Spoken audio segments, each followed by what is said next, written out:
రైతు సోదరులకి ముఖ్య గమనిక. టెస్టిమోనియల్ వీడియోలపై ఉన్న అభిప్రాయాలు మరియు వ్యక్తిగత వినోదాలకు మాత్రమే చెందినవి. మా అభిప్రాయాలు మరియు ప్రతిబింబించవు. అనుభవాలు నిర్దిష్ట వినియోగదారుకు వ్యక్తిగతమైనవి మరియు ఈ ఉత్పత్తి యొక్క వినియోగదారులందరికీ తప్పనిసరిగా ప్రతినిధి కాకపోవచ్చు. మేము వారి ఉత్పత్తి వినియోగదారుల టెస్టిమోనియల్ వీడియోలు కవర్ చేయడానికి మరియు కంపెనీ నుండి పరిహారం పొందడానికి కంపెనీతో అనుబంధంగా ఉన్నాము. టెస్టిమోనియల్ వీడియోలు కవర్ చేయబడిన వినియోగదారుల కంపెనీ నుండి లేదా మా నుండి ఎటువంటి పరిహారం పొందరు.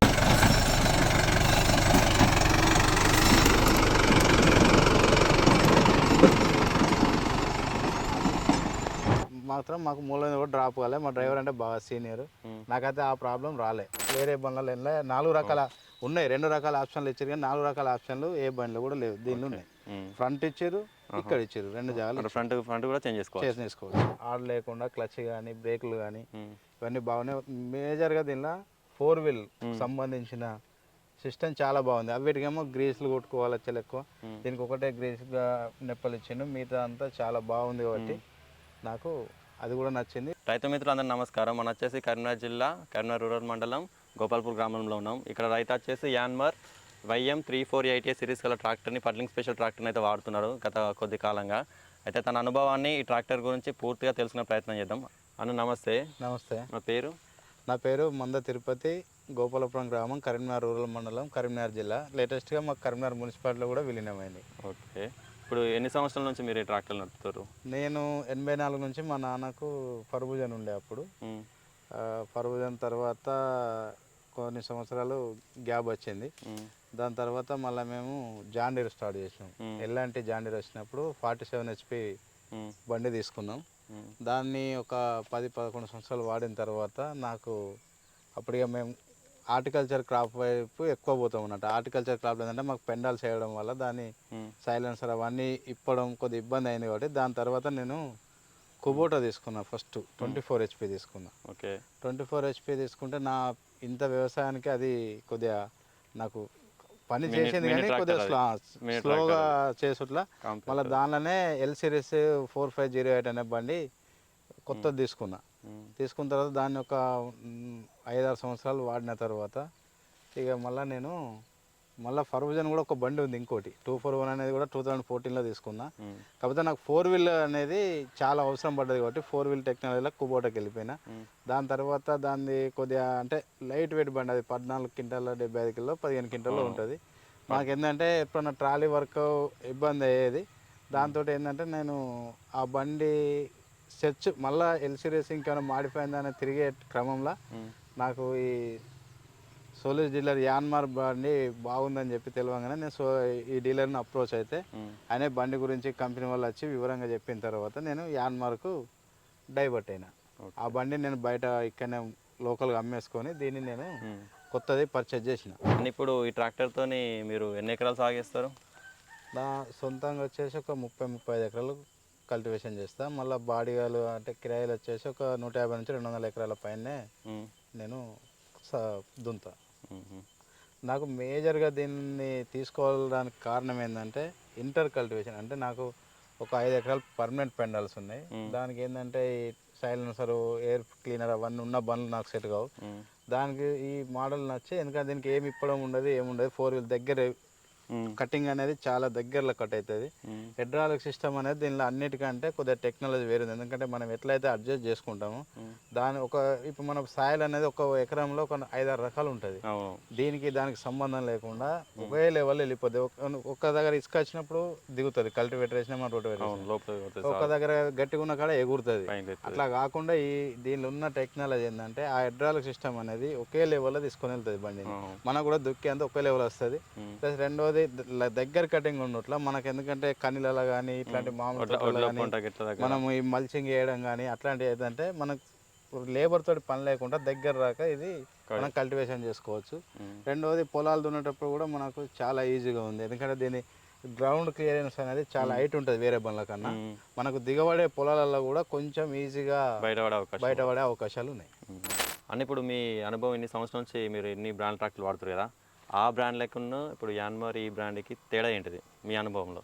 నాకు ఫస్ట్ ఉన్న ఫర్బుజన్కు అంటే వేరే బండ్లకు తేడా అంటే అప్పుడు కప్లింగ్ మోడల్ ఉండేది, ప్లానెటరీ లేకుండే. బాగా ఇబ్బంది వచ్చు. దాని తర్వాత ప్లానెటరీ డైరెక్ట్ వచ్చినాక నేను జాండీర్కి వెళ్ళిపోయినా. మళ్ళీ దానిలో నాకు అంటే నా క్రాప్లకు అనుగుణంగా టెక్నాలజీ కావాలి కాబట్టి నేను సెర్చ్ చేస్తే ఎల్ సిరీస్ కుబోటది బాగా అనిపించి అటు వెళ్ళిపోయినా. దానిలో ఏంటంటే నాకు ఒకటే ప్రాబ్లం ఏమొచ్చిందంటే బెడ్ మన ట్రాక్టర్ వెనక మన కల్టివేటర్ కానీ రోటవేటర్ తలగెట్టుకున్న బెడ్ల సిస్టమ్ కొద్దిగా చాలా బాగా లేకుండేది. దాంతో నాకు ఊరికే వెల్డింగ్లు అవన్నీ ఒక 4-5 సంవత్సరాలు కంటే ఎక్కువనే నడిపిన తర్వాత నాకు అది నచ్చక మళ్ళీ సెర్చ్ చేద్దంటే ఈ బండి కనిపించినాక దీనిలో నాకు మేజర్గా నచ్చింది అదొక సిస్టమ్, ఇది ఒకటి ఫార్వర్డ్ రివర్స్ ఈజీ ఉంది. ప్లస్ అన్ని సిస్టమ్ గేర్ ఎట్లా అంటే మన మారుతి కార్ లాగా, అంటే మన కార్ టైప్, అంటే పెద్ద ఆడ లేకుండా క్లచ్ కానీ బ్రేకులు కానీ ఇవన్నీ బాగున్నాయి. మేజర్గా దీనిలో 4 వీల్ సంబంధించిన సిస్టమ్ చాలా బాగుంది. అవిటికేమో గ్రీస్లు కొట్టుకోవాలి చాలా ఎక్కువ, దీనికి ఒకటే గ్రీస్గా నెప్పలు ఇచ్చిండు, మిగతా అంతా చాలా బాగుంది కాబట్టి నాకు అది కూడా నచ్చింది. ప్లస్ ఇంజన్ కూడా Yanmar engine world best engine కాబట్టి దానికి కూడా నేను కొద్దిగా ప్రియారిటీ ఇవ్వడం జరిగింది. ఓకే. ఇప్పుడు ఈ యాన్మార్ మనకి ఈ ట్రాక్టర్తో మీరు దివాట్ల రొటేటర్ కొడతారా, దీని పర్ఫార్మెన్స్ ఎలా ఉంది? నాకైతే ఆ బండ్ల కంటే మాత్రం పర్ఫార్మెన్స్ చాలా బాగుంది. ఎందుకంటే మనం ఇప్పుడు నాకైతే ఫ్లడ్డింగ్ ప్యాడీలో చేసేటప్పుడు ఇక్కడైతే ఎలా ఉంటుందో రోటివేటర్ వెనక లాస్ట్ వయసు కూడా ఒకే లెవెల్లో వస్తుంది. ప్లస్ ఎక్కడ కూడా దాని ఆర్పిఎం డ్రాప్ అనేది కనిపించదు. వేరే బండ్లు ఏమో కొంచెం లోడ్ పడితే డ్రాప్ అవుతాయి, దీనికి మాత్రం మేము ఎందుకంటే 17 to 20 మధ్యలో పెట్టి ఆర్పిఎం పెట్టి కొడదాం కాబట్టి మాకు ఎక్కడ కూడా గింత కూడా డ్రాప్ కాలేదు. ఇప్పుడు దిగవట్లలో కానీ దిగవట్లలో కూడా ఒక మూలల మీద మనం ఇక డ్రైవర్ను బట్టి దాని ఆర్పిఎం అనేది మెయింటైన్ చేయాల్సి వస్తుంది. డ్రైవర్ ఎంత మంచిగా, మన బండి ఎంత మంచిగా ఉన్నా డ్రైవర్ అంటే కరెక్ట్ లేకపోతే ఖచ్చితంగా మూలల మీద కొద్దిగా డ్రాప్ అవుతుంది. కాకపోతే ఈ బండి మాత్రం మాకు మూల మీద కూడా డ్రాప్ కాలే. మా డ్రైవర్ అంటే బాగా సీనియర్, నాకైతే ఆ ప్రాబ్లం రాలే. వేరే బండ్లతోటి నాకు కొద్దిగా పవర్ డ్రాప్ అవడం అంటే ఆర్పిఎం డ్రాప్ అవడం అవి ఇవి ఉన్నాయి, కానీ ఈ వెహికల్లో మాత్రం నాకు అది చూడలేను. ఇప్పుడు ఈ ట్రాక్టర్ నాకు డ్రైవర్కి కంఫర్ట్ ఎలా ఉంది? సీటింగ్ కంఫర్ట్ కానీ స్టీరింగ్ కంఫర్ట్ కానీ? డ్రైవర్కు ఆల్మోస్ట్ టోటల్ కంఫర్ట్ ఉంది ఫ్రంట్ సెక్షన్. ఇప్పుడు మనం రొటేటర్ కొట్టేటప్పుడు దీని పీటీఓ పర్ఫార్మెన్స్ ఎలా ఉంది? మాకైతే పీటీఓ అయితే ఏం ప్రాబ్లం అనిపించలే, బాగా హైట్ కూడా ఉంది. మనకు బురదలో కూడా మంచి హైట్లో ఉంటుంది కాబట్టి మనం ఈ రోటవేటర్ ఫ్లడ్డింగ్ చేస్తుంటే కూడా ఈ బురద అనేది చిక్కినప్పుడు దాని మీద చిక్కినప్పుడు ఈ ఇసుక రేవులు అట్లాంటి ఆయిల్ సిల్ కొట్టేసే అవకాశం ఉంటుంది. దీనికి అట్లాంటి ప్రాబ్లం లేదు, పైకి ఉంటుంది కాబట్టి అదేం లేదు. ప్లస్ పీటీఓ అరగడు అంటే కొన్ని ఏం చేస్తారంటే పీటీఓ షాప్లు కొద్దిగా అరుగుడు అది ఉంటాయి, కొద్దిగా అంటే మనకు అబ్లాంగ్ అవుతూ ఉంటాయి. దీనికైతే నాకు 2 years నుంచి ఆ ప్రాబ్లం రాలేదు. నాకైతే పీటీఓ ఆర్పిఎం మాత్రం ఎప్పుడు కూడా డ్రాప్ కావాలి, నాకు సతాయించలే, డ్రాప్ కాలే. ఇప్పటివరకు ఆయిల్ సెల్ కూడా నాకు ప్రాబ్లం రాలే. దీన్ని మళ్ళీ గేర్ కూడా పీటీఓది బ్యాక్ ఇచ్చింది కాబట్టి డ్రైవర్కి కూడా ఈజీ. మళ్ళీ దీనిలో పీటీఓ స్పెషల్ ఇది ఈ యాన్మార్ బండి. దీనికి ఎట్లా అంటే కంప్లీట్ ఆయిల్ సింక్ తోటి మన రేడియో బటన్ ఎట్లా దింపుకుంటాం మనం బటన్ టైప్ ఇచ్చింది కాబట్టి డ్రైవర్కి అయితే చాలా ఈజీ. గేర్ వేయడం ఇవన్నీ ఏముండదు, లైట్గా ఇట్లా ఇట్లా బటన్ దింపుకుంటే సరిపోతుంది. అంతే వట్టిగానే ఇట్లా మన ఎట్లా అంటే మనం ఇప్పుడు మిక్సీది కూడా దింపితే ఇంకా కట్టుకోబడాలి, దీన్ని అట్లా కూడా కాదు, ఇంకా ఈజీ. మన ఇప్పుడు ఎలక్ట్రిక్ బ్యాటరీ పంప్లకు ఎట్లయితే వచ్చినాయో అట్లా. హైడ్రాలిక్ ఎట్లా ఉంది బండిది? హైడ్రాలిక్ మాత్రం లిఫ్టింగ్ చాలా బాగుంది, రోడ్ పాయింట్ పోతుంటే కూడా పర్ఫార్మెన్స్ బాగుంది. మనకు రోటోవేటర్ దాదాపుగా ఎక్కువ పెట్టడం మనకు రోటోవేటరే. ఆ రోటోవేటర్లో మాత్రం మాకేం పెద్ద ప్రాబ్లం అనిపించలేదు. లైట్ వెయిట్ వాడతారు, ఎన్ని వేలు వాడతారు? నాకు 3 రోటోవేటర్లు ఉన్నాయి. అంటే సాయిల్ని బట్టి నాకు కండిషన్స్ బట్టి నేను రోటోవేటర్ వేసుకుంటా. ఏ రోటోవేటర్ వేసినా నాకైతే ప్రాబ్లం ఏమి అనిపించలేదు. ఇప్పుడు మనకు ఈ ట్రాక్టర్లో మన మెయింటెనెన్స్ ఎలా ఉంది మీకు? నాకైతే టోటల్ మెయింటెనెన్స్ అంటే ఇక మనం పని చేసడానికి ఆకలి ఎక్కువ ఉన్నట్టు, పని చేసినప్పుడు మనకు కొద్దిగా సాల్ తీసుకోవాలన్నా కొద్దిగా డీజిల్ అనేది మాత్రం పోతుంది. మనకు మెయింటెనెన్స్ అయితే ఇప్పటివరకు అయితే జీరోనే. ఆయిల్ లీకేజ్ కానీ మీకు ఎక్కడ మనకు గ్రీస్ కొట్టుకున్న కాడ గ్రీస్ బయటకు వచ్చిన దానికే డస్ట్ పడుతుంది తప్ప ఇప్పటివరకు అయితే ఆయిల్ లీకేజ్ ప్రాబ్లం అయితే రాలేదు. దాదాపు 2000 చిల్లర గంటలు నడిచింది నేను తీసుకున్నది. ఇప్పటి వరకు అయితే నాకు అలాంటి ప్రాబ్లమ్స్ రాలే. ఇక ముందు వస్తాయేమో చెప్పలేం, కానీ ఇప్పుడైతే లేవు.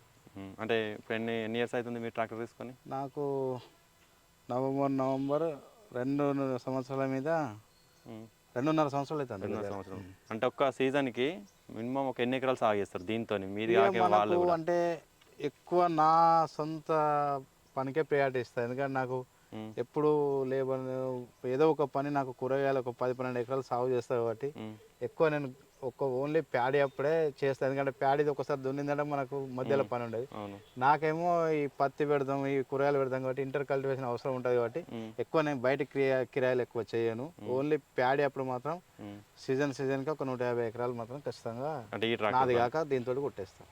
ప్లస్ మళ్ళీ తర్వాత పంపు తలిగించుకుంటా. నాకు వాటర్ లేకపోతే స్ప్రేయరా? స్ప్రేయర్ పంపు ఇప్పుడు కొత్తది తీసుకున్నా, దాన్ని తలిగించుకొని ఇది పత్తికి కానీ మామిడి తోటలకు కానీ ప్యాడీకి కానీ పైపులు ఉన్నాయి, ఎటు ఒక 150 మీటర్ల పైపులు ఉన్నాయి, దాంతో నేను ఆ పని చేసుకుంటాం. మళ్ళీ ఇప్పుడు మీ ఇక్కడ డీలర్ దగ్గర తీసుకున్నారా? డీలర్ సర్వీస్ ఎలా ఉంది? నేను ఫస్ట్ కరీంనగర్ డీలర్ దగ్గర తీసుకున్నా. మళ్ళీ ఆయనకి ఇక ఏమైందో ఇక్కడ డీలర్షిప్ క్యాన్సిల్ చేసుకున్నాక పెద్దపల్లి కూడా ఆయనే అన్నారు. నాకు సర్వీస్ కార్డ్ అయితే మనం ఫోన్ చేయగానే వాళ్ళు తెల్లర వరకు వస్తారు, చేస్తారు, పోతారు. మేజర్ ప్రాబ్లం ఉంటే పెద్దపల్లి మాకు జస్ట్ 30 కిలోమీటర్లు కాబట్టి పోయి వస్తా. నాకు డీలర్ సర్వీస్ పరంగా మాత్రం అంటే ఎలాంటి ఇబ్బంది లేదు. మనకు బాగా ఇబ్బంది అనిపిస్తే కంపెనీకి ఫోన్ చేసినా కూడా వాళ్ళు కంపెనీ టెక్నీషియన్ను పంపిస్తారు. ఏమన్నా అంటే వీళ్ళకి అర్థం కాకుండా మనకు అర్థం కాకుండా తెలుసుకోవాలి, కొత్త టెక్నాలజీ చేస్తారు సర్వీస్ వాళ్ళు చేస్తారు. ఒకరోజు అటు ఇటు కానీ మామూలు సర్వీస్ అయితే అది. కంపెనీ టెక్నీషియన్ రావాలంటే మాత్రం ఒక 2 రోజుల ముందు వాళ్ళకి ఇన్ఫార్మ్ చేయాలి. సర్వీస్ పరంగా మీరు సాటిస్ఫై ఉన్నా. ఇప్పుడు ఈ ట్రాక్టర్తో ఇప్పుడు ఆల్రెడీ కొన్ని ఇంప్రూవ్మెంట్స్ వాడుతారు, ఇంకేమైనా కొనాలనుకుంటారా దీంతో? ఇంకా లేబర్ ప్రాబ్లం ఎక్కువైతుంది కాబట్టి ఫ్యూచర్లో ఇంకా కొత్త కొత్త టెక్నాలజీ రైతుకు లేబర్ ఛార్జ్ తగ్గించడానికి గవర్నమెంట్ బేలర్ అంటే అది పాత అయిపోయింది, కానీ ఇంకా కొత్త టెక్నాలజీ అంటే సీడ్ డ్రిల్ కూడా ఉన్నాయి. కానీ అప్పుడు ఏంటంటే ఆ ట్రాక్టర్లకు సీడ్ డ్రిల్ తీసారు కాబట్టి ఇప్పుడు లేటెస్ట్ టెక్నాలజీ సీడ్ డ్రిల్ కూడా వస్తున్నాయి మనకి. ఇప్పుడు సోయాబీన్ కానీ కందులు కానీ పత్తి, ఇప్పుడు పత్తిలో మేజో కంపెనీలో చాలా పెద్దది ఉంది, శక్తిమాన్ ఉంది పత్తి గింజలు నాటేది, అట్లాంటిది కానీ. మనం ఇప్పుడు మేమేంటంటే కొత్తిమీర కూడా ఎక్కువ సాగు చేస్తాం. కొత్తిమీర కూడా సాల్వ్ పోయాలంటే దానికి కూడా కొంత, ఎందుకంటే కొత్తిమీర అనేది 3-4 ఇంచుల లోతు పడితే మొలవదు, ఎందుకంటే చిన్న గింజలు కాబట్టి ఇంచు కంటే పైకే రావాలి కాబట్టి దీనిలో ఫ్యూచర్ ఉంది. ఎందుకంటే మనం హైడ్రాలిక్ సిస్టమ్ అనేది ఒక కాడ అడ్జస్ట్ చేసుకుంటే ఆ ఇంచ్ అంటే ఇంచ్ అయిపోద్ది, హాఫ్ ఇంచ్ అంటే హాఫ్ ఇంచ్ అవుతుంది. డ్రైవర్ ఎట్లా కొట్టుకుంటా పోయినా ఇక మనకు ప్రాబ్లం ఉండదు, దిగదు ఇది. అట్లాంటి దానికి కూడా దీనిలో ఫ్యూచర్స్ ఉన్నాయి కాబట్టి ముందు ఇప్పుడు గవర్నమెంట్ కూడా సబ్సిడీలో ప్రోత్సహిస్తుంది కాబట్టి ఈ సంవత్సరంకి వెళ్ళి ఫార్మిగనేషన్ ఏ కొత్త టెక్నాలజీ వచ్చినా దానికి అందిపుచ్చుకునే టెక్నాలజీ దీనిలో ఉంది కాబట్టి మాకు నేను చాలా హ్యాపీగా ఉన్నాను. ఇప్పుడు మీ గ్రామంలో మీ తోటి రైతులు ఉంటారు కదా, వాళ్ళకు ఈ ట్రాక్టర్ గురించి వాళ్ళు అడిగితే మీరు ఏమని చెప్తారు? నా ట్రాక్టర్ చూసి అయితే తీసుకుందాం ఉంది, కాకపోతే అంతా ఈ మధ్యలోనే అంతా 1-2 ఇయర్స్ లోపలనే కొత్త కొత్త బండ్లు పాత అన్ని జాండీలు తీసేసి సోనాలికలు సోలీసులు తెచ్చుకున్నారు కాబట్టి చాలామంది కుబోట్లు అట్లాంటివి తెచ్చుకున్నారు కాబట్టి మళ్ళీ ఇప్పుడు ఒక 2-3 బండ్లు మాత్రం నాకు ఫోన్ చేసి అడిగితే తీసుకున్నారు వాళ్ళు. ఇప్పుడు పెద్దపల్లి డీలర్ నుంచి నన్ను కన్సల్ట్ చేసి చాలా బండ్లు తీసుకున్నారు. మా ఊళ్ళో మాత్రం తీసుకోవడానికి ముందున్నారు కానీ కొంచెం టైం అడుగుతారు వాళ్ళు, ఎందుకంటే 6-7 లక్షలు పెట్టుబడి ఎంత మన పాత బండి ఎక్స్చేంజ్ ఇచ్చినా ఆ బండ్లు ఏమో కొద్దిగా ఇండియన్ మ్యానుఫ్యాక్చర్ కాబట్టి తక్కువ రేటు దొరుకుతాయి. ఇది కంప్లీట్ ఇంపోర్టెడ్ బండి కాబట్టి దానికి దీనికి 2 lakhs ఏవో రేట్ వేరియేషన్లు ఉంది కాబట్టి కొంచెం అంటే టైం కంపెనీ వారు కొద్దిగా రేటు తగ్గించిన వాళ్ళకి కొద్దిగా ఇంట్రెస్ట్ పుట్టినా కూడా, ఎందుకంటే ఇప్పుడు కొత్త టెక్నాలజీ ఏది వస్తే దానికే రైతులు మొగ్గు చూపుతారు కాబట్టి 100% దీని దిక్కు ఒక 2 ఇయర్స్ లోపల డైవర్ట్ అవుతారు అనేది నమ్మకం అయితే ఉంది. ఎందుకంటే దీంతో దున్నించుకున్న వాళ్ళు కానీ పని చేసుకున్న వాళ్ళు కానీ ఫుల్ హ్యాపీలు ఉండి వేరే కస్టమర్ కూడా ఇబ్బంది పెడితేనే వాళ్ళు బండ్లు ఎక్స్చేంజ్ చేసారు, అట్నే దీనికి కూడా డైవర్ట్ అవుతారు. ఇప్పుడు ఈ ట్రాక్టర్లు ఇంకా మెయిన్ మంచి ఫ్యూచర్స్ ఏమున్నాయి? నాకు ఒకటి గేర్ ఒకటి ఈజీగా అంటే చాలా ఈజీ, అదొకటి. మనం మామూలుగా ఇంటి దగ్గర పెడితే చిన్న పిల్లలు ట్రాక్టర్ ఎక్కి ఆపుతారు కదా, ఆడతారు కదా, చాబీ ఒకవేళ దానికి ఉన్నా కూడా మనకి ఎన్ని గేర్లు ఉన్నా కూడా బండి స్టార్ట్ కాదు. అదొకటి బాగా సేఫ్టీ. ప్లస్ దాని తర్వాత మళ్ళీ క్లచ్ కూడా. మనం ఇప్పుడు మామూలుగా పంపు సెట్లు పెట్టుకోవాలన్నా ఈ మధ్యలో కరెంట్ ప్రాబ్లం ఉన్నప్పుడు డైనమోలు ఉన్నాయి అందరికి. అవును, మనం డైనమోలు చైన్ దగ్గర పెట్టుకోవాలన్నా డ్యూయల్ క్లచ్ ఉండడం వల్ల మనకు కొద్దిగా సేఫ్ ఉంది. అది మనకు అంటే ఈ క్లచ్ లైఫ్ కొద్దిగా ఎక్కువ వస్తుంది మనకు మామూలు జనరల్ క్లచ్ లైఫ్, అదొకటి బాగుంది. రెండోది టైర్ విడ్త్ అనేది 4 రకాలుగా చేసుకోవచ్చు. ఫస్ట్ నేను కొంచెం లోపలికి ఉండే కొద్దిగా అంటే మనకు మూల మీద దిగబట్ల కొద్దిగా మడగరకు దగ్గర మట్టి చిక్కుద్దని చెప్పి బయటకి 2వ స్టెప్లు వేసిన. మనం ఏమన్నా ఇంటర్ కొంచెం పత్తిలో కానీ మనము ఇప్పుడు ఈ మిరపతోటలో కానీ సాలలో దున్నుకోవడానికి దానికి తగ్గట్టు ఇది అడ్జస్ట్మెంట్ చేసుకోవడానికి ఒక దీనిలో తప్ప వేరే బండ్లలో 4 రకాల ఉన్నాయి. 2 రకాల ఆప్షన్లు ఇచ్చారు కానీ 4 రకాల ఆప్షన్లు ఏ బండ్లో కూడా లేవు. దీనిలో ఉన్నాయి, ఫ్రంట్ ఇచ్చారు, ఇక్కడ ఇచ్చారు, 2 జాగాలు ఫ్రంట్ కూడా చేంజ్ చేసుకోవచ్చు. దానికి కూడా 2 ఆప్షన్లు ఉంటాయి, దీనికి 4 ఆప్షన్లు ఉంటాయి పెద్ద వీళ్ళకి. చూశారు కదా మనకు యాన్మర్ YM345 మోడల్ గురించి తన అనుభవాన్ని అయితే మొత్తం మనతో అయితే పంచుకోవడం జరిగింది. ఇలాంటి మరిన్ని వీడియోస్ కోసం అయితే మన ఛానల్ని సబ్స్క్రైబ్ చేయండి, లైక్ చేయండి, షేర్ చేయండి.